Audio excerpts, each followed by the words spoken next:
Hello and welcome to the Mastermind, Body, and Spirit Show. I'm your host, Matt Belair. Today's guest is on a mission to make hypnosis mainstream. A pioneer in the hypnotherapy field, her private clients include Fortune 500 CEOs, A-list celebrities, Olympic athletes, and government officials. She is the founder of the world's #1 provider of hypnosis education, products, and services, Grace Space Hypnosis and Grace Space Hypnotherapy School. She is the author of 2 Amazon best-selling books and has been featured in Forbes, Entrepreneur, InStyle, and many more. She is a regular guest on CBS's hit show, The Doctors, and is a highly sought-after international speaker. Her newest book, Close Your Eyes, Lose Weight. Reprogram Your Subconscious Mind in 12 weeks to eat healthy, feel great, and love your body with the groundbreaking power of hypnosis will be released in April. Welcome back to the show, Grace Smith. Thank you for having me, Matt. It's such an honor to be back here with you. Yeah, it's great to have you back. You've been up to a lot of things since our last podcast. It was an amazing show. People really loved it. I was super inspired about our show and what you're doing. You know, I love when you say you're on a mission to make hypnosis mainstream. And whenever I coach, and a lot of times when I'm on podcasts, they'll say, what are the best personal development tools you've learned? I was like, you got to learn hypnosis. It's such a powerful tool. You can use it for absolutely anything. It works amazing, and it's simple. You can learn it if you just understand the principles that are not complicated. And it's just interesting that we're still in a space where it's not mainstream. That to me is kind of shocking. So I love how you're pioneering that and you're dedicating to that, because I feel like it's so important. And, you know, you're going to be a mother again. So Yes. congratulations on that. You have a lot of stuff going on in the home life. So why don't you just catch us up with a little bit of update in your new book and everything that's been going on? Absolutely. Yes, there's so much going on in this world. I've got my pregnancy anti-nausea bands on. I'm living life, running the business, growing the family, and it's all amazing. And our mission to make hypnosis mainstream just becomes more and more exciting every single day. I recently came back from a trip in Los Angeles meeting with network executives at a whole bunch of different, television opportunities that are starting to line up, and we've got investors interested in our company. So it's all a sign that hypnotherapy genuinely is going to be the next multi-billion-dollar wellness industry. And the reason for that is its efficacy, right? It's not what stage hypnosis makes it looks like. It's not clucking chickens or swinging watches. In fact, it's not even mind control, because if it were, well, I always say this in my speeches, but it's, I'm being funny. If hypnosis were mind control, women would just send me their husbands with a checklist and I'd be a billionaire, right? If you don't want to take out the trash, you're not going to, whether you meet with a hypnotherapist or not, right? You can't make anybody do anything they don't want to do at all. But what hypnotherapy does is it actually dehypnotizes you. So we're born perfect. We are ancient, infinite beings. We are all knowing. And then we get into these human bodies and these human experiences, and the conditioning begins, and the traumas come in, and the negative experiences come in. And the way I describe it in my first book is, if we're born like this perfect gemstone, throughout our lifetimes, it's like a little bit of mud, a little bit of dirt, a little bit of mud, a little bit of dirt. And then by the time you get to a certain age, it's so caked with dirt, you forget what's on the inside. So hypnosis isn't adding anything new. Hypnosis is actually taking away all of that junk and getting back to your true essence. And, so what's interesting is a lot of the hypnotherapy that we do at Grace Space Hypnosis is about these really deep, intense topics. There's a lot of healing of childhood trauma and things like that go on, because that's what sets you free. So when I got a 6-book deal earlier this year, which is so exciting, we decided they were all going to be topic based. So there would be one for weight loss, there'd be one for insomnia, there'd be one for sleep, one for confidence. But because my role in the world is I'm not a personal trainer, I'm not a dietitian, I'm the one who is passionate about making hypnosis mainstream, right? It's interesting to now be in a position where I'm talking about weight loss all day, every day, because that's the first book that's coming out in the series.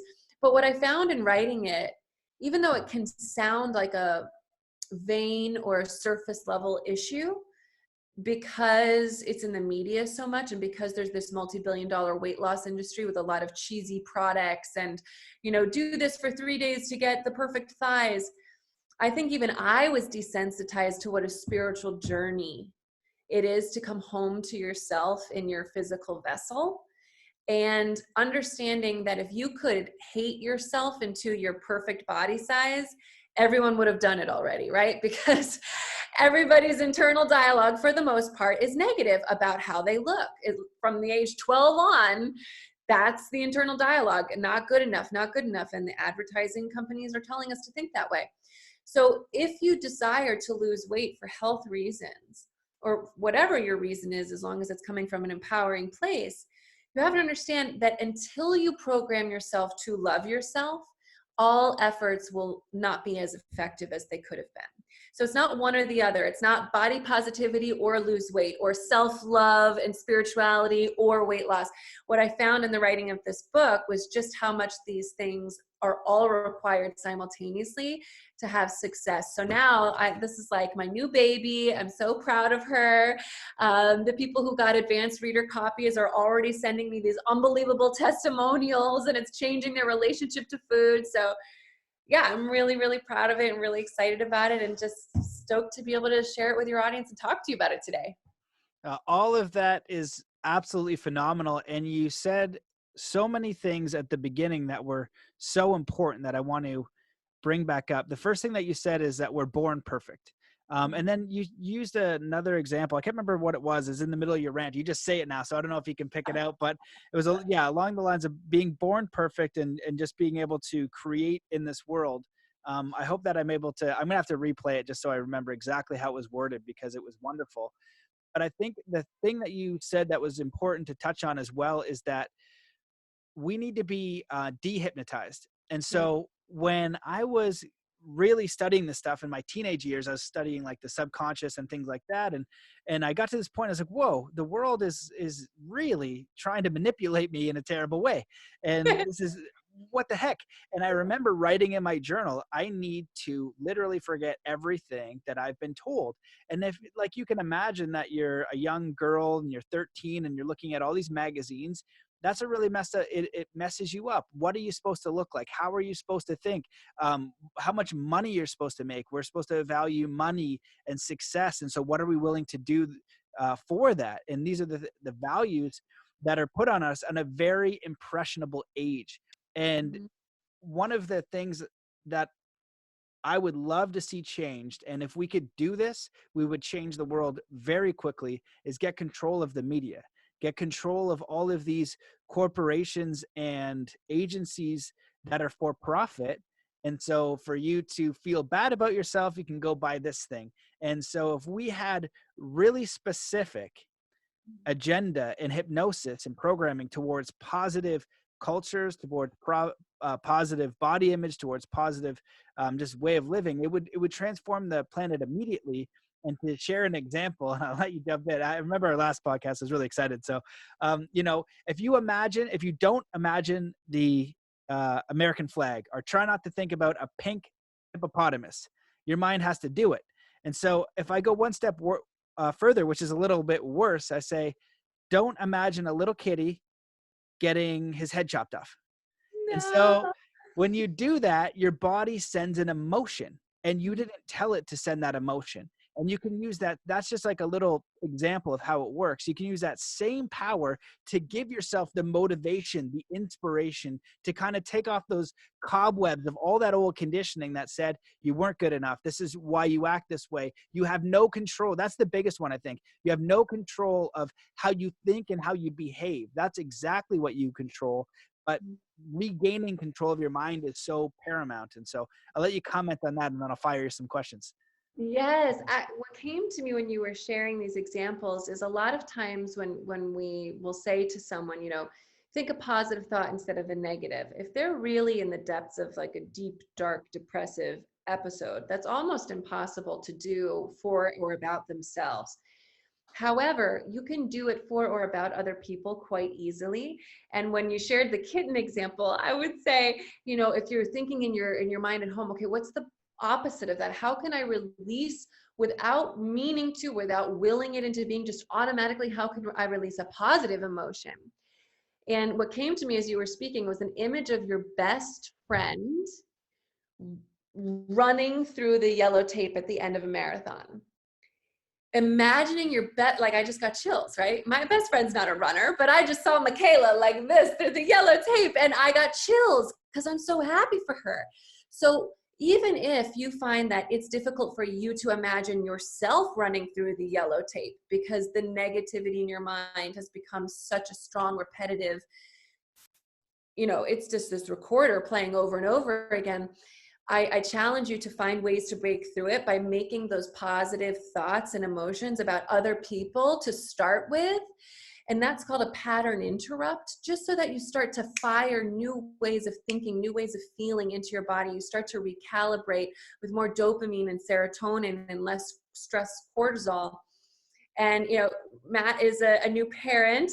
I've got a baby on the way with a toddler. There's things, I mean, we would never do for ourselves that we would do for our kids in a heartbeat. And, you know, one of those things might be, okay, I don't personally feel good about how I look when I look in the mirror. Let's say someone's saying to themselves, but I don't want my daughter to grow up with that programming. So every time I look in the mirror, I'm going to say, I love you exactly as you are. So my daughter watches me do that. Because even if I don't buy it for myself just yet, that I'm perfect the way I am, I sure as hell don't want her to have to grow up with the same neuroses I did. And I'm going to model for her the behavior I wish was modeled for me. And the cool thing is, by doing that over and over again, you're programming yourself to believe it, to eventually fall in love with yourself. So those are just a few quick examples to riff off of what you shared that I think are so powerful. Like, hypnotherapy is incredible. Close your eyes, work with a hypnotherapist, listen to recordings, get programs. But at the same time, think about your best friend running through the yellow tape at the end of a marathon, and you're already on your way. Yeah, all of that was super brilliant. And you know, basically what you're saying is that hypnotherapy is a tool, and it's a tool to open a door to other tools that you can apply, you know, in positive psychology, and not in a way that's out there and it doesn't work. All of this stuff is proven and it makes sense. And now we have the neurology and the neuroscience to prove all of these different things. You know, a pattern interrupt, the way that works is basically if you're really depressed and, you know, anything in the external environment can trigger you to then feel depressed. So if you are a kid, and I'll use the dog example, or if it gets run over by a yellow truck, maybe in your 20s, you'll just hate yellow trucks and you won't even remember why when you see one goes by, because you have this very strong neurology remembering that really painful emotion. And so when you're going about your day and you're having these repetitive emotions, when you do a pattern interrupt or notice it and switch it to the other side, you're going to get what's referred to as neural pruning, because you have this big map about why you're not good enough, all this self-hatred, all these memories that fire. But when you're able to pick it up and then, you know, choose something else over time, when you love and accept yourself as you are, where you choose the opposite of the thing that you're doing to yourself that you would prefer, you're going to change who you are. And you can do that actually very, very quickly. And you've hit on so many important points, you know, going to the root of, you need to program to love yourself. You know, that the journey to weight loss is really a spiritual journey.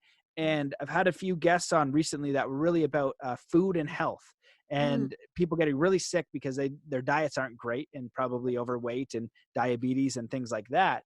But if you want to live an extraordinary life, if you want to feel free, if you want to feel vibrant, and you can't even imagine what that is, it has to start with your health. You have to have control of your body. From that space, then you can design your dreams. Because if you're on this little boat in the ocean and the boat is sinking and you're constantly paddling and you're worried about your own survival because your body is attacking itself, you don't trust it, it doesn't feel good, you're not going to be able to sit down and decide what it is that you truly want in life, what inspires you to have that energy. And that's you as a fully realized person. And you have that capability, but it starts with, like you said, shedding all of that stuff first. And so, understanding that a weight loss journey really is a spiritual journey, and where it could take you in transformation is wherever and as far as you want to go, as far as you can see once your boat is all patched up. Yes. Yeah, absolutely. And I think what's been really interesting about working with so many clients and them wanting to lose weight over the years is what I found, they'll come to me saying, okay, this is my size, this is where I want to be. And typically the amount of weight that they want to lose would actually put them into an unhealthy bucket if they were to actually accomplish that number, because they're comparing themselves to a Victoria's Secret model. They saw this beautiful magazine and they Googled online, what are their height, what are their weight, and what are their measurements, and they decided that was their goal. And so when you fall in love with yourself through programming your subconscious to fall in love with yourself by shedding all the other stuff that got in the way, and by doing the other things that we teach in the book, like, maintaining the proper level of hydration. People will tell you all day long how much water to drink, but if you've got a subconscious block that's not conducive to the water you're supposed to drink every day, it's an uphill battle for some things that seemingly simple. Things like chewing your food, right? We just swallow these huge chunks of food. They rot in our stomach all day long. We don't get nutrients. It actually zaps our energy. We're all bloated and we're wondering why. Programming your subconscious to chew your food so that you only swallow liquid changes your whole life. Just something that simple. But at the end of the day, my clients lose more weight than they've ever lost. They keep it off, but they actually change the number of how much weight they want to lose, typically, not always, but typically, and they typically decide they want to lose less. So they're healthier, they're feeling vibrant, they've lost a ton, if that was their goal, but they're no longer comparing themselves to, quite, to be perfectly honest, anorexic, photoshopped human beings, right? Who, when we're looking at their image, that's not even an actual human being. That's something that's been totally manipulated. And that, I think, is the coolest thing, that they've changed the number of what their goal is to something that actually represents health. And because they're following these steps, they're accomplishing them more successfully than ever before. And that to me, that's freedom, right? Yeah. Yeah. And that's really getting to the root of it. This isn't surface level stuff. And as you said at the beginning, you spoke a little bit about, what's going on in the multi-billion-dollar industry of weight loss. And I remember studying with David Lombard, because he's a Native American elder friend of mine and scientist and very fascinating human. And I was talking to him about supplements or whatever. And he's just like, this has been going on forever. And then he shows me these videos of back in the day of these just old things that they used to have for health and how ridiculous they are. And, hopefully they're not as ridiculous now, but when I look at that stuff now, yes, it's great. And because the podcast is really sometimes in peak performance and the cutting edge and all of those things, people want the cutting edge in the easy way, right? They don't want the real way. They don't want the real answer. And for me, the cutting edge in the real way is getting to the root. It's really understanding your own psychology, your own spiritual growth, your own understanding. And if that's the space your clients are getting to, that's an honest space. That's a truthful space. That's an empowering space, because they're not adding any ego to that. They're not trying to kill themselves or look a certain way so outside people make them feel good, because they're still not feeling good on the inside. You have to get to that space no matter where you are. Love yourself as you are in the process, whether you're fat or skinny, whether you have diabetes or you don't, whether you got lots of money or a little bit of money. And from that space, you can then grow and expand, because all of us have this universal pulse and inspiration to grow, just like a flower. But the seed starts underneath the dirt, and then it starts to sprout out. And we're always like, oh, when I get out of the dirt, then I'll be enough. And then I'll love myself. And then we're out of the dirt, right? And we look around and people are poking out of the dirt. And we're like, oh, I'll be enough when I get my first little leaf, right? And then you get the leaf. And you're like, oh, I'll be enough when I bloom as a flower. And then you bloom as a flower. And they're like, oh, I'll be enough when I have more than, everybody else. And then you end up, going through the whole process. But the idea is that if you can, and it's a lot more challenging to, do than to just say, but love yourself in the process and understand who you really, really are. And if you can get to that space, you can then do all of the other stuff. And so I also wanted to say, you said at the beginning, well, if people haven't tried a hypnotherapy session, we'll go through one at the end so they can sample it. And you can comment on what I just said there.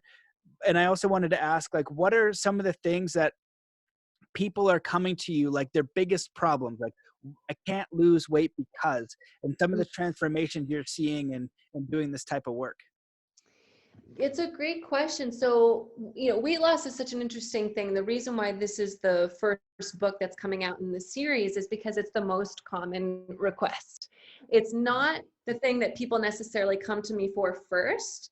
Typically, people might say, I want to heal this trauma, or I've got financial issues, or relationship issues, or a fear of flying, and I have to go to Bali, and I'm afraid I'm going to cancel the trip again because I've done it 3 times. And so they'll come to me for things that feel more dire, and then they'll always say, and if I could lose 10 pounds, that would be great. So it's the most common across the board. It's just not always the front facing thing. And then I've had people who wanted to lose a significant amount of weight, 100 pounds or more, and everything in between.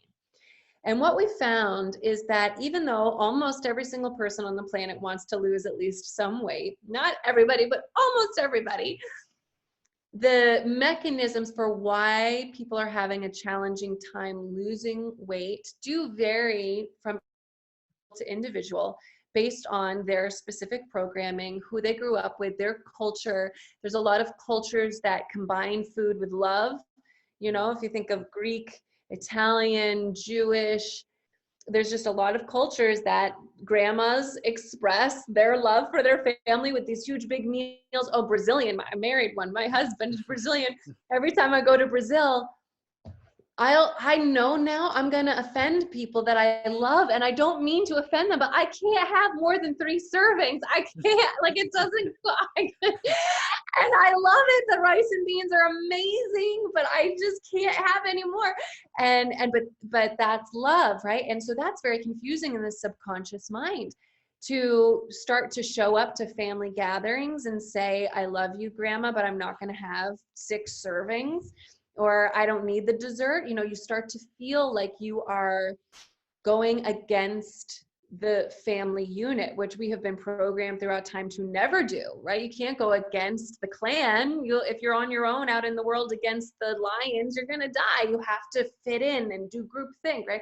So there's that. There's things like emotional eating, which emotional eating sounds common, like, oh yeah, I eat when I'm emotional, but why? A few reasons. We use food as a way to modulate our mood. So if we're feeling sad, one of the easiest, fastest ways, and the body knows this, to get a hit of serotonin or dopamine is to eat a that is going to connect to those receptors in our brain and make us feel good for a second. It's the same thing that drugs do. And there are foods like pizza and chocolate and bagels with cream cheese that release these feel-good emotions momentarily, but the downside of them often, it's not a balanced transaction. And we don't even realize we're doing it. But then to take it even further, food companies who are making food inside laboratories know that if they make foods that release these endorphins and these, serotonin and dopamine, that you will become addicted to those foods, just like you become addicted to drugs. So foods are being created in such a way to be addictive, and you don't even think of them that way. You don't think you're addicted to pizza, but by far and large, many, many people are. So it's not just emotional eating, it's that you're emotional eating and you're addicted to the foods that will make you momentarily feel better. One other really big inhibitor to people's success is stress. When cortisol levels are high in the body, it does not naturally release weight. It's thinking it's in survival mode. It's thinking it needs to hold on to its blubber for the winter for survival, right? It's got to run away. And who knows when there's going to be food again, because you're going to be hiding in a cave. When you're stressed, the body does not go, oh, what a perfect time to, work on my abs. No, it holds on, it hoards those calories and keeps the fat on the body. So I would say those are some of the biggest things, the most common things. And then one of the most challenging is sexual abuse. If there was sexual abuse or trauma in childhood, there's a subconscious belief that's very common. It's been studied a lot, which is that there's a subconscious belief that the bigger you are physically, the more invisible you are in society, the less sexual attention you'll get, and therefore the safer you are from predators. So 80% of obese women were sexually abused as children, according to a number of different studies. So when the subconscious belief is it's safe for me to be obese, and if I lose weight, I will be abused. If the subconscious believes that, there's no keto diet in the universe that's going to override that. This is a survival-based instinct, right? That was created to keep this person alive. So we have to be able to go into the subconscious and say, okay, when this belief was formulated, you were a child, you were vulnerable, and it was wonderful and helpful for you then. Right? There's no reason to shame it, make it negative. No, that's wonderful. But now you're an adult. It's a totally different circumstance. And you understand that being this size does not feel good for you. You wouldn't be here having this session with me unless that's how you felt. So we have to negotiate with the subconscious about how to be and feel safe in the world without needing all of these protective layers. Wow. That's some really powerful stuff. And it's interesting to understand. I don't know if a lot of people recognize this, but a lot of how we act as adults, I would say probably 90% is from those beliefs and patterns we got when we were kids. There's this, I think it's Aristotle or Socrates. He said, give me the boy until he's 5 and I'll show you the man.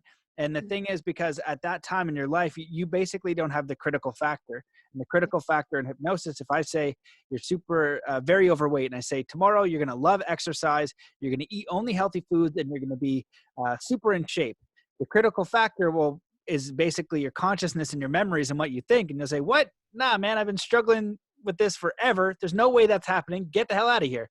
And so when you're a kid, you don't have that. So all of this stuff is going in and you're processing it. And then your mind and body adapt in a way that is kind of healthy at that time to try to deal with these pains and these traumas that you don't understand. But then when we get older, they stay. They don't go away. And just because we advance in our consciousness and our way of life, and, you know, we grow and we're strong and we can navigate life, but we're basically 5-year-old kids in our minds. You know, I know that I'm an adult and I try to speak decent English as I'm struggling right now.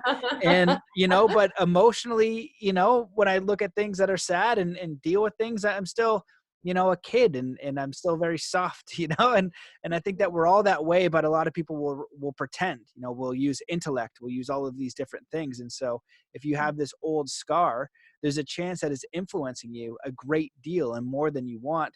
And it'll stay with you forever unless you address it, unless you think about it and you can address it and say, you know what, how can I make peace with this? And begin to either let it go and start to choose the reality and response and habits that are aligned with who I am and who I came here to be in a fully empowered person. And that's the space ideally you want to aim towards, right? There's no reason you can't be a fully empowered human who has autonomy, who has freedom, who has abundance, who has purpose, who has meaning. And when you're in trauma, you don't have those things. And so I'm curious if you can share a little bit about how the book is laid out. Like, what's the journey for a person who is going to go through the book and they want to make a change? And then also I'm going to throw an additional question in there so you can address it somewhere. What do you say to the person that says, this is baloney? You know, hypnosis doesn't do anything. You know what I mean? This is baloney. How would you address those? Yes, let me start with the baloney. So we get everybody on the same level here, because that's genuinely what I believed. I've been a hypnotherapist now for 8 years, but I used to quit smoking when I was, well, how old am I? I guess I was 25. Yeah. So, math, something like that. And I definitely didn't expect it to work, but I was fed up. I tried the gum, the patches, cold turkey. So I went in with my arms crossed over my chest, fully expecting this dude to be a weirdo, to scam me out of my money, for it to not work, because at the time I was running the New York City division of a Silicon Valley startup. So super young to have that high-powered job and lots of stress. And I was like, my mind is so crazy, I'll never be able to relax. And every excuse in the book. Got the power suit. Yeah, in a power suit. Yeah. Fashion's not my like strong suit, so my power suits were not cool, but they were there. But one session later, I had quit smoking, and so immediately, I had studied human rights in school. That was the track I was in. I go, why did anybody die from lung cancer? Why does anybody have emphysema? Why is anybody smoking who doesn't want to smoke? Because I didn't think this thing was going to work.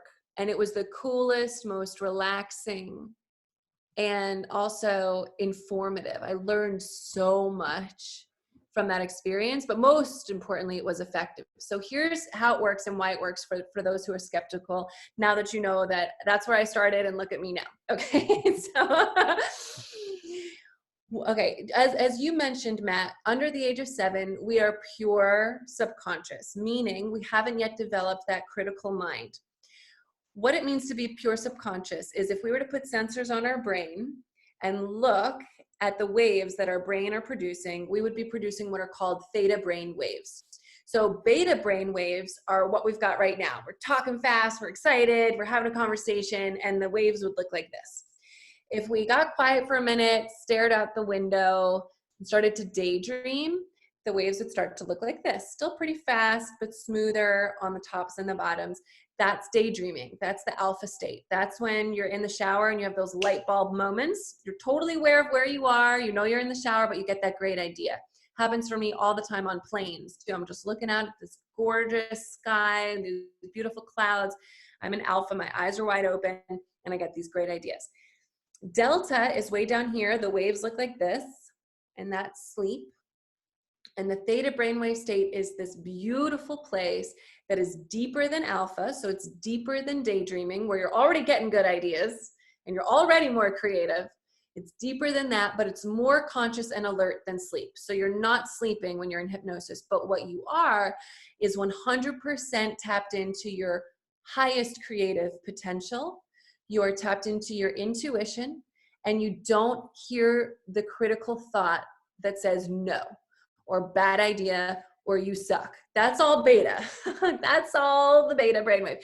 Now, kids before the age of 7 haven't developed their brains to the point where they're producing very much alpha or beta at all, which means all day long they're producing theta, which means all day long they're tapped into their intuition, their creativity, right? When my 2.5-year-old son hears a song he loves, he is boogieing down in one hot second. He doesn't care who's around. He'll do the cutest, funniest dance moves. He's not like, oh man, I hope they think I look cool. Those are beta brainwaves, okay? He doesn't have them yet. So hypnotherapy is the act of actively going into your theta state on purpose. It is purposefully accessing your intuition, your creativity, purposefully saying no thanks to the mind that's going to say that's a terrible idea. No, no, no, right? So I'll go a little bit further just to say that Thomas Edison used self-hypnosis every single day in order to invent. Right? If you're an inventor and your job is to create things that don't yet exist, so all there are naysayers, and all there are thousands of failed experiments on the way to your journey, on the way to wherever you're headed. You can't have that critical mind telling you you're an idiot. You can't have the critical mind telling you bad idea or why bother. So he would put himself into the theta state where he would access his creativity, where he would access his intuition, where he didn't hear that mind saying no. And he would hold metal balls in his left hand, and he would put a metal pan on the ground. So if he relaxed so deeply that he went from theta to delta, which is sleep, he would drop the balls into the pan. The sound would wake him back up, and he'd start over. And we have electricity to thank for self-hypnosis. So it's not magic. The results sometimes feel magical. They're so profound. But really, you're just accessing this deeply relaxed state so that you can make changes at the level of the subconscious mind, which is where all of your habits, all of your beliefs, and all of your emotional responses live. They're all in the subconscious. You're not going to even get to them from beta. You can't. So how's that for the baloney answer? That's absolutely tremendous. The only thing that I'll add is going one step deeper into the limits of this, because it's extraordinary. I've been using this for athletes in sports for a long time. And I had an athlete reach out. His name is Brody Carmichael, and Pat Bowden, another incredible Nitro Circus freestyle motocross guy, reached out, and he said, well, they were friends, and he fell on a front flip. And he goes, "Hey man, I heard that you're good at what you do. I want to land a front flip on my motorcycle. Only 3 people in the world can do this." And I said, "Okay." So we have a chat, and his internal dialogue and his mental game were strong. And so I kind of refined a few things for him, threw a few suggestions his way. But overall, it was really solid. And so I said, "Hey man, you can read my book. It'll help, and it'll give you some reference, but you don't have to. And you could go through my course. It'll help, but you don't have to. What you need to do, the only thing that you need to do if you want to land this trick, is you need to basically make yourself a guided visualization, a hypnosis of you doing that trick. Go through that an hour a day. And when you know you can land it, and there will come a time where you know you can land it, then go do it." 3 weeks later, he lands a front flip on his motorcycle and is the 4th person on the planet to be able to do that. 3 weeks after that, he lands the world's first front flip heel clicker on a motorcycle. So he clicked his heels while he did a front flip. Front flipping is way harder on a motorcycle. Front flipping is a snowboard. Front flipping is way harder because you can't spot your landing. Back flipping is just more frightening, but once you got it, it's actually not that bad. 3 weeks after that, he lands the world's first front flip Superman. And if you understand what that is, it's absolutely ridiculous. How the heck? I don't know how he did that. It had never been done on the planet before. He wasn't even practicing it into airbags. He was going around in schools teaching kids and doing inspiring talks to kids around Australia. And he goes out and lands it first try using that one principle. And if you look at the work of Dr. Bruce Lipton and Dr. Joe Dispenza, they're really pushing the edges of saying, Dr. Bruce Lipton is saying, look, you turn on and off your genes for serious illnesses, and you can consciously turn them on and off. And what you're talking about is the beginning of that understanding. And now the science and the work of Dr. Joe Dispenza, the work of Dr. Bruce Lipton is beginning to say, hey, they're actually right. You can actually go into your neurology, into your own DNA and programming, and change things. And people in Dr. Joe's work, if you go a step further, they have a terminal illness and they say, you know what? I may as well try this meditation hypnosis thing because I'm going to die anyway. And people are having spontaneous healings through just doing this exact same process. And it reminds me of everything that I've read from spirituality and in the Bible and all these ancient texts. They say the kingdom of heaven is within, and basically saying you are the creator. And this is really you claiming that right and that birthright, because thinking is useless. Quote Mark England. He is awesome. He's like, thinking is useless. It doesn't get you anywhere or really do anything. But if you reflect, now you're getting somewhere. You're thinking about something for a bit. It's almost meditative, right? Then you contemplate. And that's what I had asked him about if he had a kid, because he's so great with words. It's like, if you had a child, what would you name it? He goes, I would contemplate. And that's really giving it serious thought. And so if you quiet your mind and then contemplate and say, you know what? I know that the mind is a maniac. 70 to 90,000 thoughts a day. Most of them are repetitive, and most of them are saying, you suck. You're not good enough. This is like, watch out for this thing. You shut that off and you go in and you say, you know what? This is who I am. This is what I prefer, and this is who I want to be. I understand that these things exist, but they're not going to be the main power.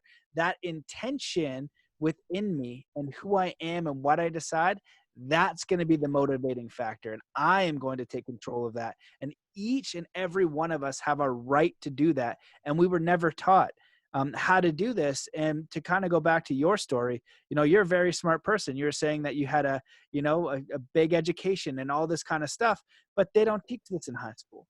They don't teach this in university.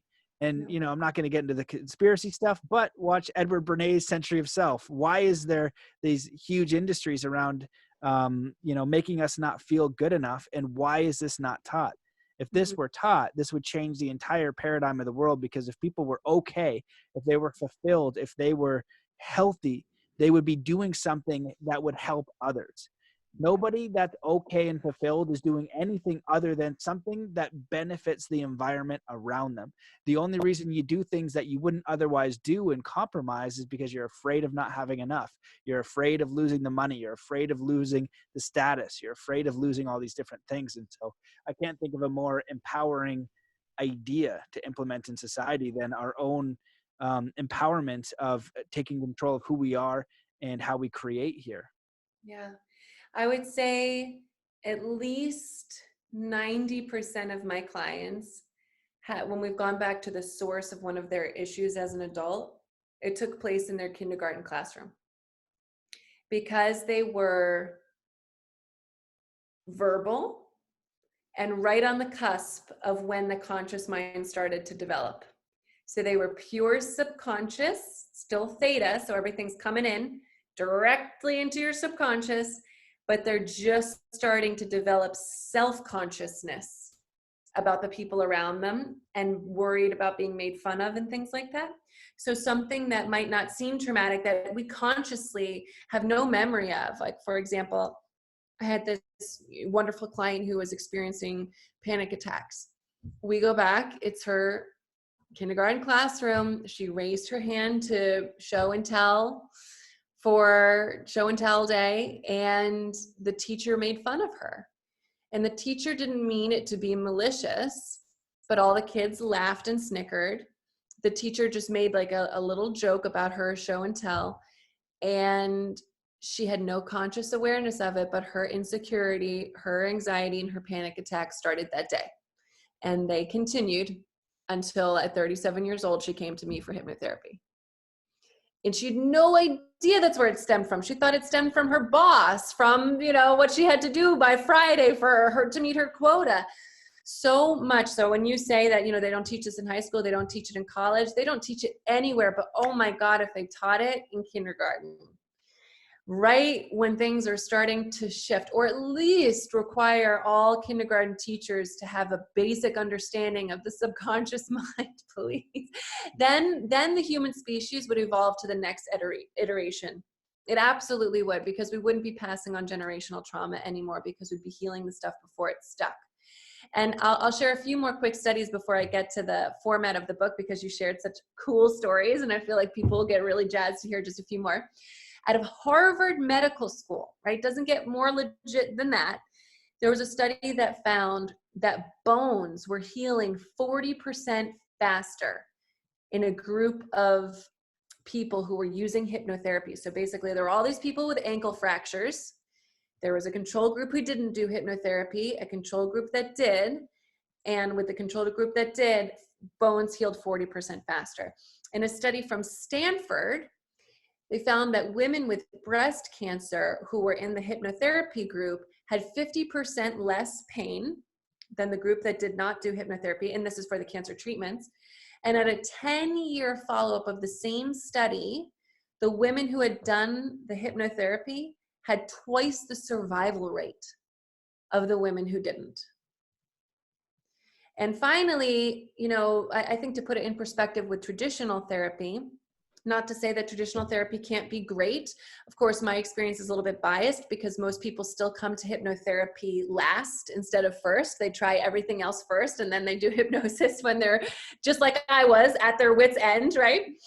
With smoking anyway, that's how I was. Now I do it like, oh my gosh, I have a thing, quick. I gotta get it out of there. But that took a little while. So 600 sessions of psychoanalysis results in an improvement of 38% on average. So 600 sessions for 38% improvement. And that same study found that 6 sessions of hypnotherapy result in an average of 93% improvement. So my quitting smoking in one session was an outlier experience. There are outliers where it can take 1 session. There are outliers where it can take 20 sessions. 20 sessions is still really fast, but the average is 6 sessions to see 93% improvement. And that's if you're working with a hypnotherapist one-on-one, because they're going to go direct to the source of your subconscious programming. And listening to a recording, it's typically more like 21 days to start to see a big shift. And as your client, Matt, I mean, every 3 weeks he was doing a new trick.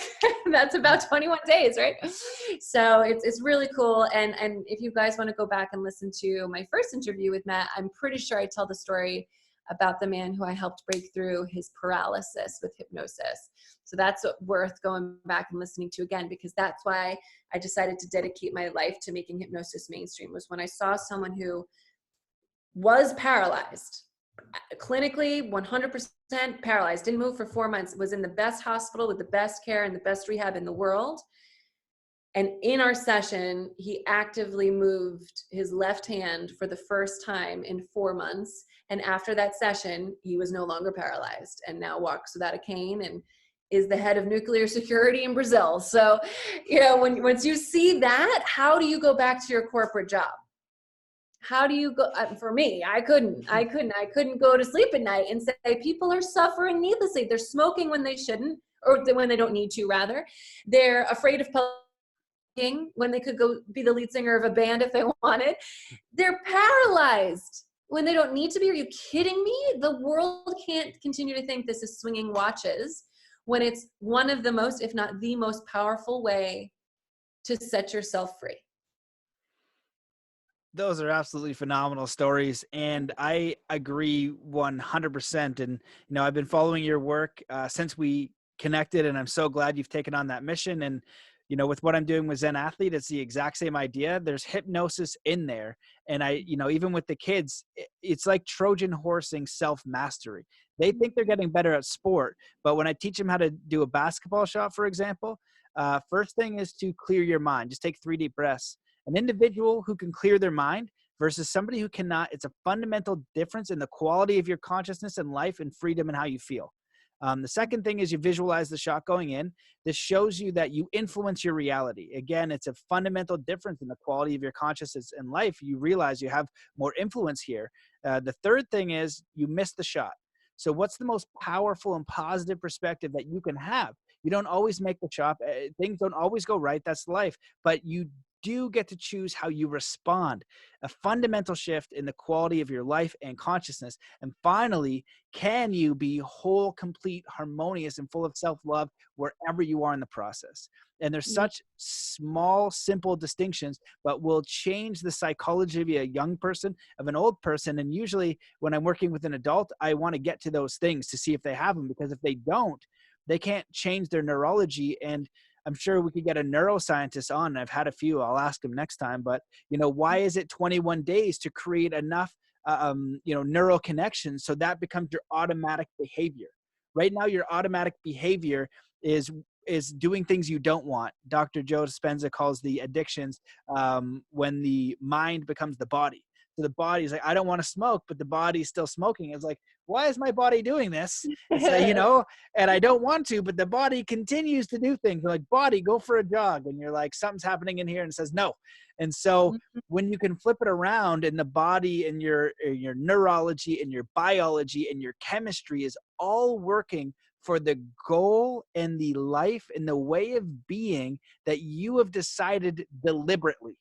And that is deliberate creation. Most of us are going around and creating our lives by default. And that's our cultural conditioning, our parents, our society. And we go around and, I got a bit of money here. I got a little bit of security here. I don't want to go too far out these bowling ball, those cushions they have on the side or whatever for bumper bowling. This is where I'm going to stay safe, even though you don't feel empowered. But when you understand this stuff, you're going to have the courage to do something that's meaningful by your own standards. And then you start working with this universal principle, because when that person, healed from that, you wonder, what the hell was that? You know what I mean? What the hell was that? And there's this force and this spirit, and, some people call it God or the universe or anything. It exists, and it's unbelievably powerful, super mysterious, and it takes a little bit of noticing and a little bit of faith and a little bit of quieting the mind to begin to work with that force. And some of the curiosity that I've had is seeing people that I think are masters, like the Shaolin monks and the Tibetan monks, and how can you do these things with cold, and how does Wim Hof do that? And when we look at like under the hood of these things, It eventually gets to like a mystery that nobody understands. But what we do know is that our intention influences these things, and that we can control our mind and body in a way that is absolutely magical. And it doesn't have to be complicated. You don't need a neuroscience degree. Anybody can do it. Yeah. So I didn't ask you a question, but do you want to talk a little bit about the book and the chapters and stuff, like how people go through that? Because, yeah, talk about that. Yeah. So we created the book in such a way that it is a journey. So there's going to be 3 options available. You can buy the book, go through the course on your own, because it is a course, and it actually has these beautiful pages that someone on our team named Natalia, who's amazing. So there's all these incredible like journal entries that you can complete as you go along. It really is a course. So you can buy the book and do it on your own for $16.95. You can pre-order it now. It'll come out in a month, and it's available on all major platforms. But if you go to closeyoureyes.loseweight.com, you can find it there and place your pre-order. We're also going to have a group where you can do it together in community, because accountability is one of the things that really drives us forward with something as challenging as weight loss, because we are challenged at least 3 times a day with what we're going to eat, right? And every single day is an opportunity to not exercise depending on what just happened that day. So having the accountability and the momentum of the group can be incredible. If that resonates with you, if that excites you, if it works for you, we'll have that. And then the 3rd tier would be to work with a grace-based private hypnotherapist in conjunction with all this. So then you'd have the book, the group cheering you on, and one-on-one hypnotherapy sessions every week. It's a 12-week program. And all of the hypnotherapists were trained by me. They all went to my school. They all graduated and are certified by me. And all of our sessions are over the phone. And they're actually more effective that way, because the theta state, remember, is extended. So if you're in your car driving out, stressed out of your mind, and I was just in Los Angeles, oh my goodness, I can't believe I lived there. The traffic is really a thing. I mean, you really have to cultivate a lot of inner peace to sit in 90 minutes of traffic twice a day, every day, to go a few miles, right? So if you're doing that just to get to your hypnotherapist's office, your theta state is short. It's from the minute you close your eyes to the minute they open. But if you do hypnotherapy over the phone, then it's the sound of the person's voice, but you're already in your PJs, right? When the session's over, you take a bubble bath, or you journal, or you even play with your kid, which might not be the most Zen thing, but it's definitely better than traffic. And you extend that theta state longer, which makes it more effective. So let me go through just what the 12 weeks are, because I think that'll be interesting for people. So there's a preparatory week, which includes teaching you how to meal prep in a way that I have found to be most effective, which is not that you make all of your meals Sunday night. Human beings get bored very quickly. Someone like my husband could eat the same thing every day for the rest of his life and be happy. More power to him. That's awesome. If that's you, it's going to be really easy for you. Most people get bored very easily, and that causes them to drop off. So what you do, we teach you how to make your shopping list in a really organized, awesome way based on the things you want to be consuming and the meals you want to eat. Sunday night is your shopping day, where you either place your Instacart order or you actually go to the store, depending on how you run your life. And then every single day, you are just making tomorrow's meals. That's it. So Sunday night, you make Monday's meals. So on Monday, you have these healthy, fresh, nutritious, awesome meals ready to go. And once you've eaten them that night, you just make Tuesday's meals.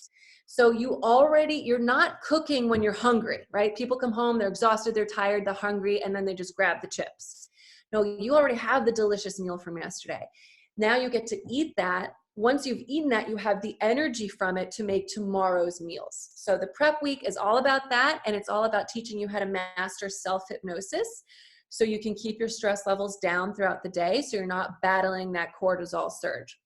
Then we get into week 1, which are the fundamentals, which are teaching you at the subconscious level, everything we do is at the subconscious, to chew your food, to hydrate, and to stop eating when you're satisfied. So something we say in Western culture is, oh, I'm so full, or oh, I'm stuffed. In Brazilian culture, for example, they say, I'm satisfied. Do you feel the difference? If we eat until we're stuffed, that's not good for the body, right? That it doesn't feel good. It doesn't even sound nice. So we train ourselves to stop eating when we're satisfied, when we're 90% satisfied, not even 100%, because that remaining 10% will calibrate just by the time your stomach sends the signal to your brain that you've eaten enough, which takes about 20 minutes. Week 2 is about limiting beliefs that have to go. I'm not good enough. I'm fat. I'm ugly. I'm big boned. Even things that might anatomically be true, if you're repeating them to yourself over and over all day long and the context is negative, you got to reframe it. So we're starting with negative beliefs right away in week 2. Week 3 is teaching you how to eat intuitively. And there's 2 parts to this. And Matt, you mentioned a little bit earlier, you've been having a lot of food experts on. And one of the steps for intuitive eating is actually finding out if you're allergic to foods first. Because if you're allergic to foods, you're going to bloat. And if you bloat, at the bare minimum, there's a lot of other havoc that's being, taking place beneath the surface. But physically, you're going to feel bigger than you are. And that's not going to create a positive mental track in your brain. So finding out what you're allergic to and then training yourself to eat intuitively. So all day, every day, season by season, because it can change, you're putting things into your body that nourish you uniquely. And that's different for every person. Week 4 is really fun, and I think you'll really love this. It's training yourself to crave exercising. So because I'm not a personal trainer and I'm not a dietitian, I'm a leading expert in reprogramming the subconscious. This book doesn't tell you what to eat. And this book doesn't tell you how to exercise. This book trains your subconscious to crave movement. You get to pick what kind of movement you love. If you want to box, want to walk, if you want to run, if you want to do kettlebells, whatever you love is fine. But what we do is we have you exercise. It's approximately 20 minutes until you release endorphins. Because if you release endorphins and you do it enough days in a row, and our group mentality and energy and accountability will help you do that, then you start to crave the exercise because of the endorphins. So whatever movement it is, cool. And then most people, what we find is as soon as they feel that release and they start to crave it, that 20 minutes typically gets a little longer. There starts to be some weight training, some other cool things that happen. But let's just start with the basics, because if you're craving exercise, your whole life's going to be different for most people on the planet who loathe it and avoid it at all costs, right? Week 5 is emotional eating. So combating when you start to feel sad that you don't naturally reach for something like sugar, which is going to give you that dopamine boost, but instead you recognize the sadness and you take actions to heal it from the inside out, and also starting to addictions to foods that have been, I was going to say programmed, but no, they've been engineered to be addictive for you to release that hold that those foods have on you. Week 6 is interesting. It's eating when bored, which is actually a facet of emotional eating. When you're bored, you're devoid of any good feelings. So you start to eat foods that are going to give you a surge of an emotion. And so it's a similar process to week 5, just a little bit more refined. So you're not eating when you're bored. Week 7, upgrade how you reward yourself is interesting, because in our society, we've trained ourselves, oh, you were such a good little girl. Here's a lollipop. Oh, it's your birthday, the day where everybody celebrates how magnificent you are. Here's a cake, right? Oh, it's Christmas, it's Hanukkah, it's whatever. It's this beautiful celebration. Let's just eat every cookie. So our rewards are all linked to things that aren't necessarily healthy for us. So we reprogram the subconscious to say, what is actually a reward? A reward is not something that hurts you in the long term. It's something that lifts you up and supports you and propels you forward. That's a big thing to shift, and you can only do that at the level of the subconscious. So we're almost there. We're at week 8. Week 8 is the people and the places that trigger you. If you're getting sober, I've been sober 9 years and a few months. It'll be 10 years in December. It's so cool. At first, when you're first getting sober, you don't go to the bar, right? You're not like, I'm 3 days sober, I'm just going to go hang out with my bartender friends. You don't, because the temptation is so great, and you haven't created new neurological pathways in your brain yet that are stronger than the old ones that say, no, I prefer sobriety, or no, I prefer water over this, etc. So identifying who are the people and the places that trigger those old addictive habitual behaviors that don't serve you, so that you can make a plan of action for how to either avoid them completely for 90 days or how to behave in a different manner if it's unavoidable. Right? If Susan in accounting has M&Ms on her desk every day, you can't just take off work for 90 days. Susan might not be open to your suggestion that she puts like cashews in there instead, although with the coronavirus, no one's sharing food, but you know what I mean.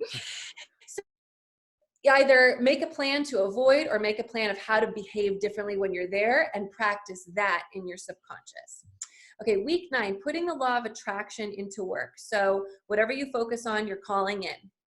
If you're focused on the fact that you think that your stomach's bigger than it should be, what are you calling in? Right? So visualizing the body you desire.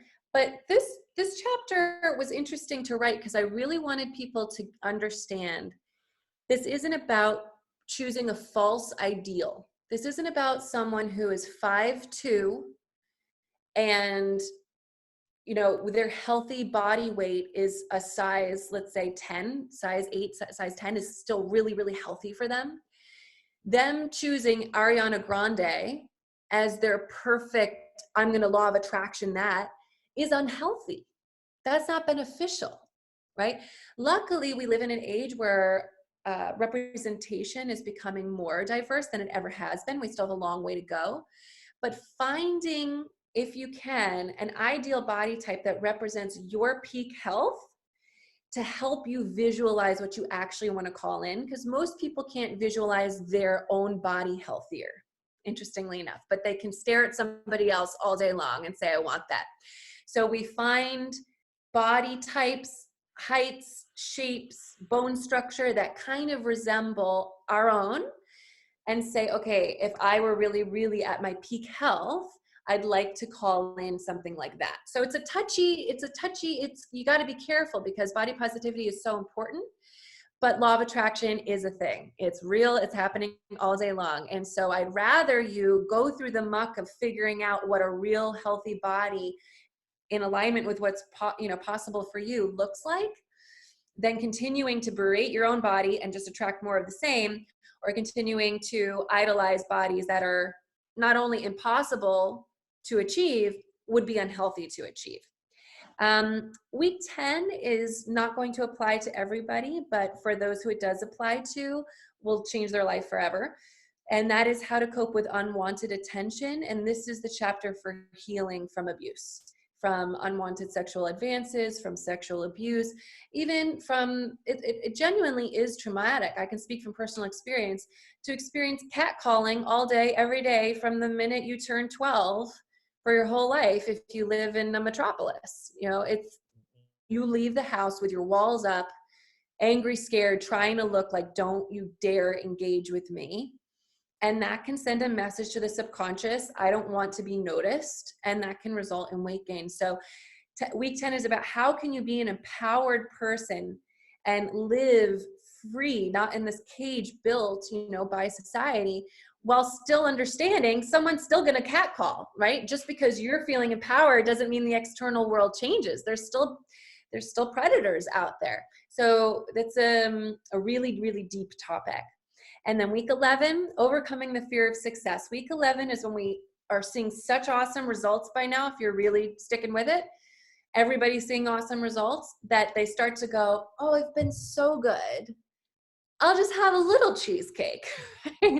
and remind at that point the subconscious what self-sabotage looks like, and to remind the subconscious what a real reward is. And also, if you really want a piece of cheesecake, we don't need to demonize types of foods, but we have to understand that's not a reward. It's a choice you can make. And if you make the choice, what are you going to do on the other side to counteract it so you continue to feel healthier? Are you going to just drink an extra glass of water to whatever? So it's a week about, you're almost there, keep going, don't let self-sabotage in, because this is when it gets really sneaky. And we've got to fight those impulses. And then week 12 is all about self-love. So we've been falling in love with ourselves every chapter. There's always a little bit about that. But by week 12, that is the whole focus. Falling madly in love with your miraculous body, your miraculous mind, your miraculous spirit, just dousing yourself with appreciation for how glorious you are, because that's the number one element that will continue your progress even once the program is complete. And that's the whole book. Ah, that's amazing. It's laid out in a very easy and important way. Like when you're going through, I was thinking, if you were going to distill the elements, and it's kind of similar what I did to for Zen Athlete, because it's like the elements of what would make you a great athlete. Meditation, I know meditation quite a bit, but it's not a masterclass on just meditation. It's not a masterclass on just hypnosis. It's not a masterclass on just fitness. It's like, these are the elements you need. And what you're doing is getting to the root. And then you're also understanding, and it looks like you've done a lot of research and study on the psychology of weight loss and people's challenges and what things they're going to face, what obstacles derail them. And then there is a way to bring those to light and then overcome them. And so it's like, hey, I don't care how you move, but you need to move and be active, because that's just common sense. And someone's like, losing weight is like, yeah, that is common sense. I'm going to choose this. Okay, great. Go do that, because it is all about under the hood. For people who make those dramatic changes, it's literally just, they decide to do it. Something happens in their life. They decide to do it. There's this guy actually at the gym, and I remember seeing him, and he was really big. Very, Yeah. very, very, very big. And I saw him maybe like 6 months later, and he was still really big, but he was less big. Yeah. And so I talked to him. I said, hey man, it's great you're still coming to the gym. I was like, you're looking a lot better. He's like, yeah, I lost 180 pounds. He Whoa. lost as much as I weigh, like pretty much as much as Whoa. I weigh, 180 pounds. And I was like, holy smokes, that's incredible. I was like, amazing. Good for you. I said, well, what was it for you that made you want to lose the weight? He said, I went to the doctors and they said they're going to have to cut off my arms and legs most likely. And there's nothing that I could do about it. And that's just the way it is. And we're going to have to set the appointment. We need to amputate. And so I went to the gym that day. And so he waited until that point, but the only decision he made was, I'm going to lose the weight.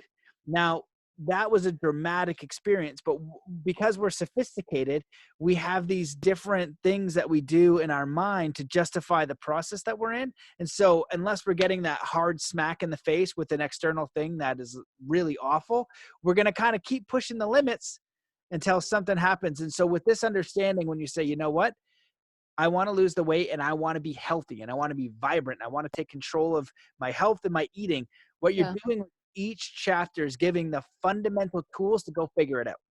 Yeah. Because you don't need a masterclass in education. You don't need a masterclass in physical fitness to lose weight. You need to make that decision and then understand all of the psychological triggers within you and how to overcome them. So then you just go find the results easily and naturally, and you program it automatically. So I think the way you put that together is absolutely phenomenal and brilliant. And I think that everybody who is looking to, like when I look at weight loss books and I knew it was going to be awesome, I would recommend yours immediately now, just because I understand psychology and how hypnosis works.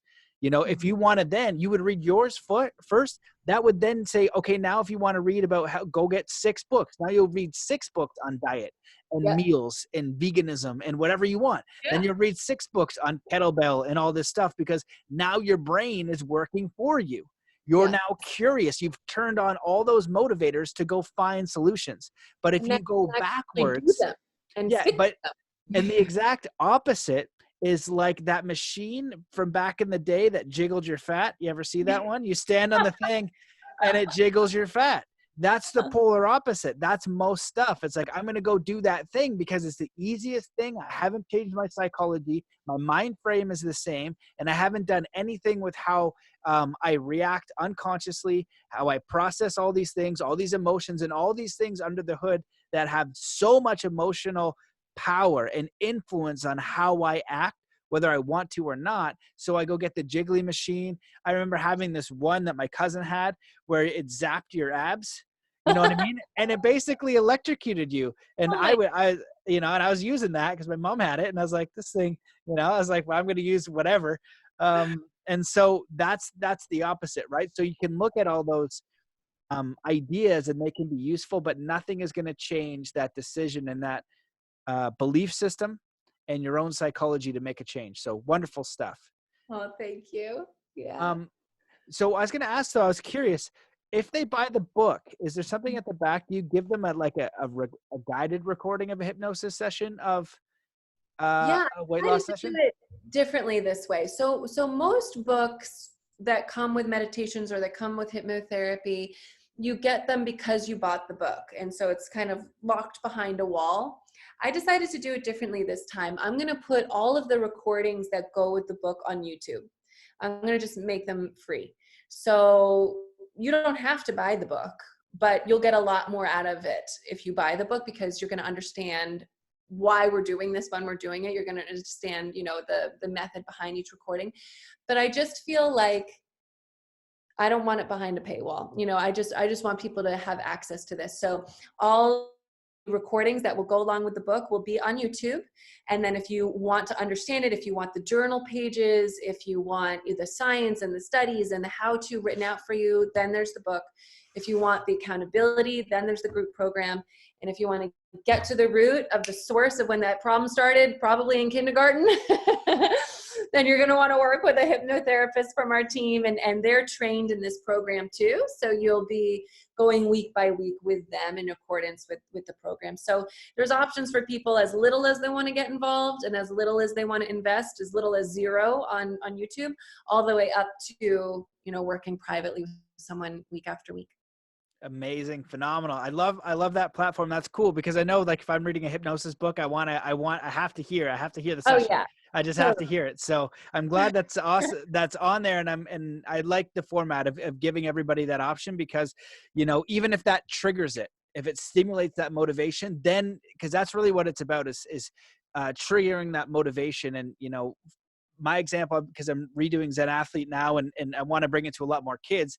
It has nothing to do with being an athlete. It's the sport gives them an option towards self-mastery and understanding themselves.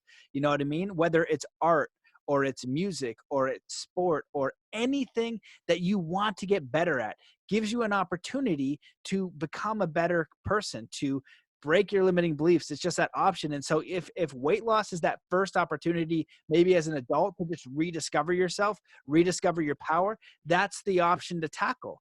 And so many people, I've had some on the podcast, EFT, Jessica Ortner, she was overweight and she used EFT, and it really helped her. But that was her transformation. And she went from disempowered, overweight, unconfident to, like, now that she's confident, she's trying to help so many people and is successful. And she's like, I knew what it was like to feel disempowered.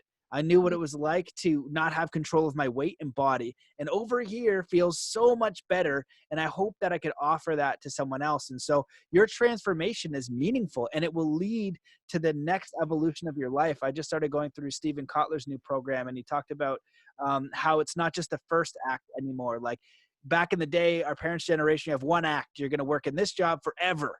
Well, Yeah. in this new world, you have the second act, the third act. You can reinvent yourself over and over. Sometimes it's because the universe just threw a grenade at you and it forced you to, which is a lot of the time. And a lot of it can be your own choice, like an hour a day for 6 months toward your passion. Well, guess what?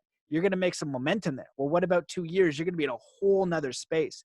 And so, kind of went off on a rant. You want to add anything? Yeah, I want to add something. I'm so glad you brought up that rant, because I was talking to someone just today about this. So clearly the universe wants everyone listening to hear this, because this is brand new information I learned today. I was talking to a very smart psychiatrist today, who we were talking about Alzheimer's and the understandings of what it actually is, and more and more research that's coming out.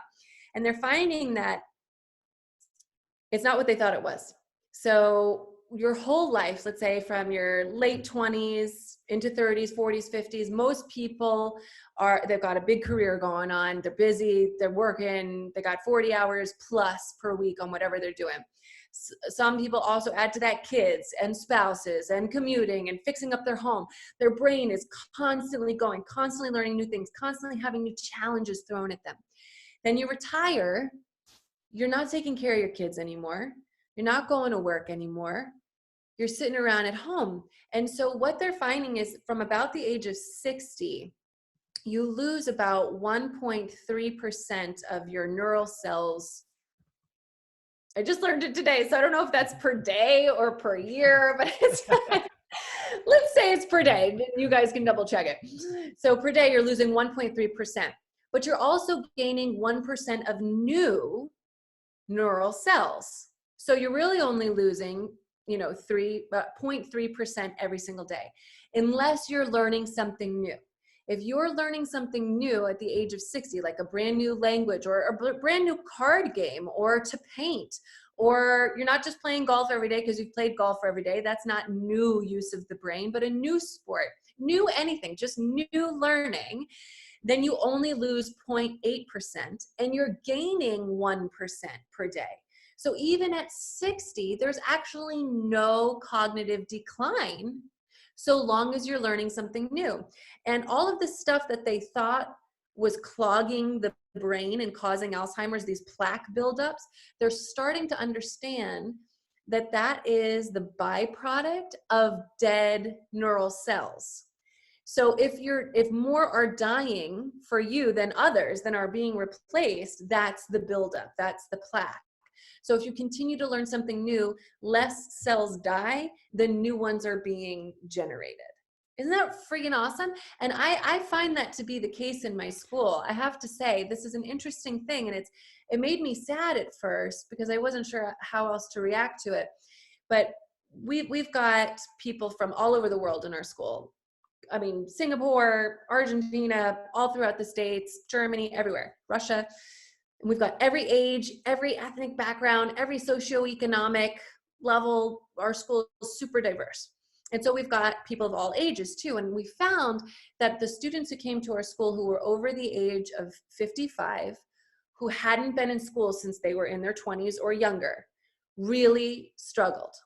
Not to say that they didn't graduate, not to say that they didn't become amazing hypnotherapists, but being in school was very hard for them. Learning new concepts quickly was very hard for them, regardless of how smart they are. It had nothing to do with intellect. It had to do with how long ago were they in school and how long ago did they learn something new.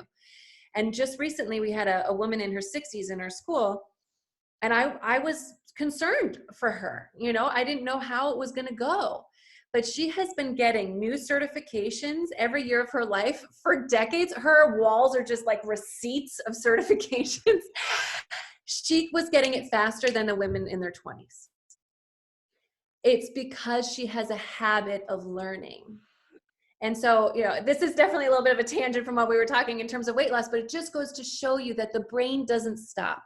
You can continue to reprogram your subconscious forever. Is it easier when you're 7? Yeah. So then is it easier when you're 15 than 50? Yeah.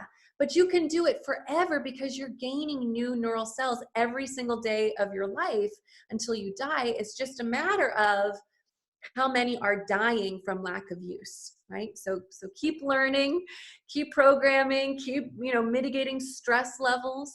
And we can be reborn, as you say, and have Act 10. I mean, my Nana's 104. She's 104 years old. If my Nana had started playing piano at 70, she'd have 30 years of piano playing under her belt right now, 34 years. She'd have as many years as I am alive of playing piano. She'd be a freaking amazing piano player at 70, right? She had started then. So it's just exciting. I just get excited about thinking in all the ways that we can set ourselves free from limited thinking, limited behaving, limited experiences in the world. And hypnotherapy and learning new are two of the best ways to do that. All of that's absolutely phenomenal. I agree with it so wholeheartedly, and I'm glad you brought it up.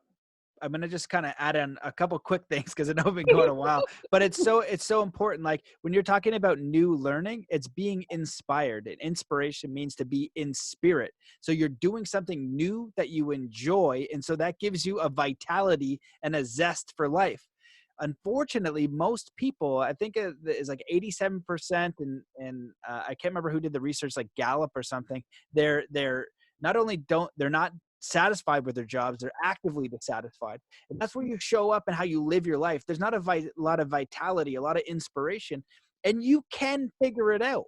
And it goes from learning new things, and hypnosis as a plug, and I know this, is a tool for super learning. It's a tool to accelerate learning. Anything that you are doing, you should have your own self-hypnosis script. Every athlete I work with, every coaching client I work with, we design a script. When I go to sleep, I am literally listening to my own voice telling me what I need to imagine and create. And if you look at my journals of everything that I've written down, it's happened. And that's all I did. I wrote it down and then I visualized it. Then I did stuff and then I failed a lot. And then I kept writing it down. I kept visualizing. Then I did stuff. And that's it. That's the science of it. And there's so much more about how that works, but that's how simple it is. And that's how you end up steering your life into a place where you're inspired and, it's meaningful by your own standards. You're designing it. No one's telling you. You're the owner and steerer of your own life. And that inspiration and the magic of the universe comes for you because it shows up in a way like, holy crap, that's random. That's exactly the thing that I wanted. And it's unique for you because that's what the universe is going to bring you. It's like, yes, you can have this. And again, every spiritual book that I've read and, course out there, it just aligns. Like, you are connected to this greater force. You do have the right as a divine creator to choose how you want to express here. Doesn't mean it's going to be easy. Doesn't mean it's going to be immediate, but you can do it. And if it were easy and immediate, everybody would do it and it'd be no fun. And so that's a part of creating. And the 10 years of your grandma too, like, now that I'm older, I'm 35. When I was 20, I was like, oh, I'm going to learn this stuff immediately. Now I'm like, if I want to learn something, I'm cool with 10 years. I'm going to give consistent action for 10 years, and then I'm going to be kick ass at it. And so what do you want to do for 10 years? Where do you want to be in 10 years? And just give a little bit of effort, because that's really the force. It's a little bit of action over a consistent period of time rather than a lot of action for one day, for a month. You're not going to really get much there. So I know that we've covered a ton. You have a little baby up there that probably needs you to get back. But do you want to guide us in a little hypnosis? Do you have time for that? Yeah, I'll keep it nice and short so that everybody realizes how quickly you can get into the theta state. So the function of this will just be to show you how you access the theta state, what that feels like, and how quickly you decrease your stress levels in order to get there. So I'll keep it between like 3.5 and 5 minutes. And Okay. so for everybody listening, first things first, go ahead and notice your starting stress level. So 0 is zero stress, the most relaxed you can possibly be. And 10 would be a full-blown panic attack. And what's your starting number, Matt? Me? Well, I'm pretty chill. I would say I'm not stressed, but I'm like excited. So maybe like 5, like enthusiastic. There you But go. There you go. Lots of energy going on. I love it. yeah. I'm the same. I feel really good right now. I'm like maybe a 4.5. But some people listening, you're going to find yourself in a 9. I mean, a lot of people live in the 8, 9s all day, every day. And it's corrosive to the mind, body, spirit. It's exhausting. And I'm so excited to provide you with this gift because it's going to change your life forever. Ideally, we want to live, at least from a stress state. Enthusiasm is a different ball of wax. We can be enthusiastic and that's awesome. But from a stress state, we always want to live from a 5 or below. And so you use a process like this to mitigate that throughout the day so you don't spike up. All right, so now that you know your starting number, and anybody on Facebook, if you're watching this live, put it in the comments so we can see, because it's fun to see your starting and ending numbers. And then go ahead and close your eyes. Take a nice, deep, letting go breath. Already beginning to relax both mind and body. Relax the top of your head. Relax your forehead, smoothing out any creases. Relax the tiny muscles next to your eyes. Relax your jaw, letting it hang loose and slack. And as you create that space in your jaw, you send a message to the rest of your body that it's safe for you to relax. Relax your shoulders.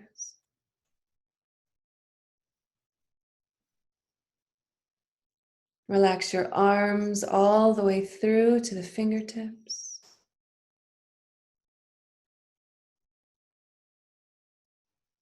Relax your torso, breathing easily, really releasing your stomach.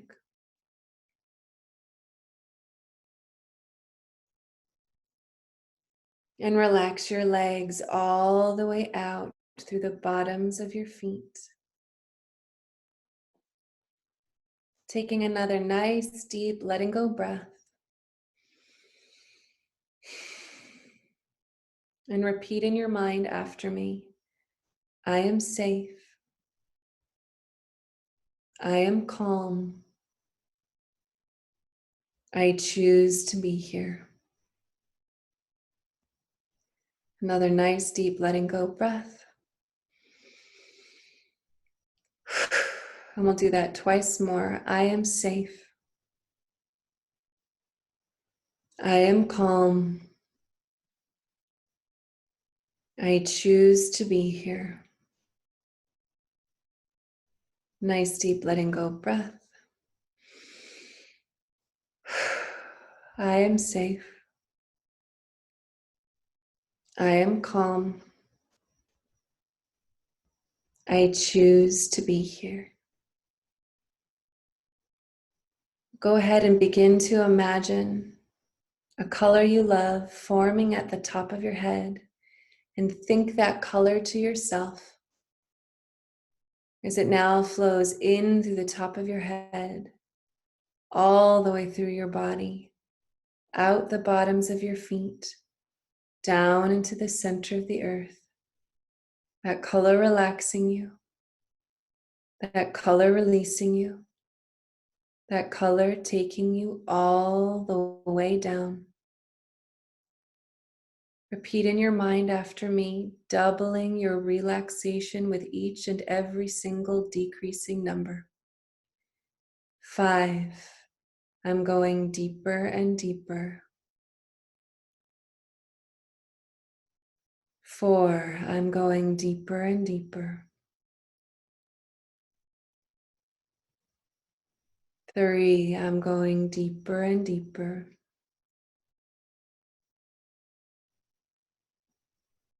2, I'm going deeper and deeper.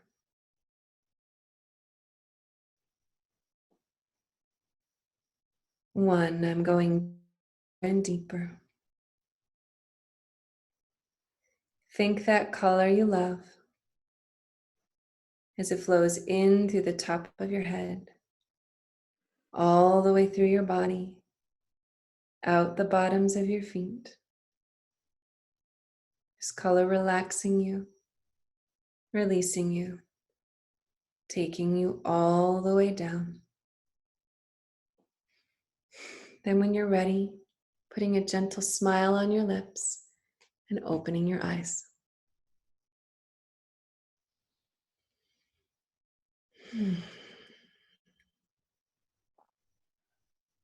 Really good. So that was less than 5 minutes. And I'd love for everyone now to notice your new number on the scale. Remember, 0 is the most relaxed you can be. So Matt, what's your new number? 1. I wouldn't have come out unless I had to. I got these bright lights for the podcast. Good. So being able to go from a 5 to a 1, I would definitely say I was knocked out at a solid 0, 4.5 to 0. And I'd love for everyone on Facebook or who's listening to notice what your starting number was, dash your final number. So we do this throughout the day to keep ourselves in peak performance state, in flow state, in the theta state, the creative state, the relaxed state, the state where we are most capable of transforming. And then a hypnotherapy session or self-hypnosis is to take that state and expand it into visualizing the front flip or the weight loss or the different experience financially. But at least you've all had a taste of it now. That's phenomenal. Thank you. I appreciate that. You're very good at it. Very relaxing. It's a nice, soothing voice. This was tremendous. I was very much looking forward to this. If you guys are watching this and you're still here, definitely check out our first episode because it's phenomenal. If you are looking to learn more about hypnosis, we were talking before the show and you're saying the things out there, which I've seen this too, because I've done some hypnosis courses and stuff. A lot of this stuff is dated. And Yeah. we need the new, there's so much new science. There's probably more new science on the power of hypnosis, visualization, and the mind in the last year, 2 years, than there was the previous 50. And so this is starting to catch up, and you're really doing an incredible job at being the frontier of bringing this science, making hypnosis cool and digestible, and saying, hey, look, if you think it's ridiculous or weird, like, look at this thing, like, this is a very reasonable thing. Here are some scientists saying this. Here's a process that makes sense, and so it's making it easily digestible. Because for me, it's interesting that when I got into this stuff, it seemed like common sense, and I didn't realize that people thought it was weird. I thought they were weird, that they weren't automatically realizing. I was like, how does this not make sense to you? And so you're doing a phenomenal job at educating. You're doing a phenomenal job at just shouting from the rooftops, like, hey, this works, and creating experiences and education around how to use it, making it super simple and super effective. So thank you for that. I appreciate you coming on and all the work you do. If people want to learn more about you, if they are thinking about even a career in hypnotherapy, if they're thinking about getting the book for weight loss, and if you're struggling with weight loss, get the book. I will guarantee that it will work, because if I were working with you and, like, one of the girls I worked with want to get better in shape, we just put it into her visualization. That's it. You plug it in. You're just like, what do you want? Plug it in, but you have to do it like exercise and breathing and diet. It's just, it's necessary for a higher level of performance. It's necessary for a higher level of life to, get to another level. And so I'll quit ranting and ask you to direct people to where they can find out more about you. So if you're interested in the book, you visit closeyoureyes.loseweight.com. That site is still being built out, so it does have information on pre-ordering the book, and by the end of the week, we'll have information on the group course and the private sessions there as well. But if you go there and you get the book, we'll know how to follow up with you and let you know when those things come out. And if you want private hypnotherapy sessions with a grace-based hypnotherapist, you can go to gshypnosis.com for grace-based hypnosis, gshypnosis.com. And you can work with me privately. I do a real fancy year-long fun executive hypno coaching thing. But if you're looking for something more specific to heal a particular issue, that would be with a grace-based hypnotherapist. And if you want to become a certified hypnotherapist, our school is Grace-Based Hypnotherapy School. You can go to gshypnosis.com/school, or you can just go to gshypnosis.com and on the drop down, choose the school. And, we'd love to have you. One of the cool things is when our graduates graduate, those who are at the top of their class, we hire them and we have them join our team, and then we send them hypnotherapy clients, because most people who have the disposition to be a phenomenal hypnotherapist don't have the disposition to be a phenomenal business person. They just don't seem to technically go hand in hand for most people. And so before we did this, if you were a hypnotherapist, you also had to be an entrepreneur. There was no way around it. There's nobody handing out sessions. There's no hospitals providing it yet. So if you were going to do this, you had to build a business. And for the first time, we're providing the opportunity for you to just pick up the phone, change lives, hang up the phone, get paid. And it's such a dream come true to be able to offer this opportunity to our graduates. So it's amazing. And Matt, what you do in the world is such a gift. It's such a blessing. You are such a servant. You give of yourself, and you give and you give and you give. And you're just so generous with your time. And I just can't thank you enough for having me again. It's always so friggin' awesome to connect with you.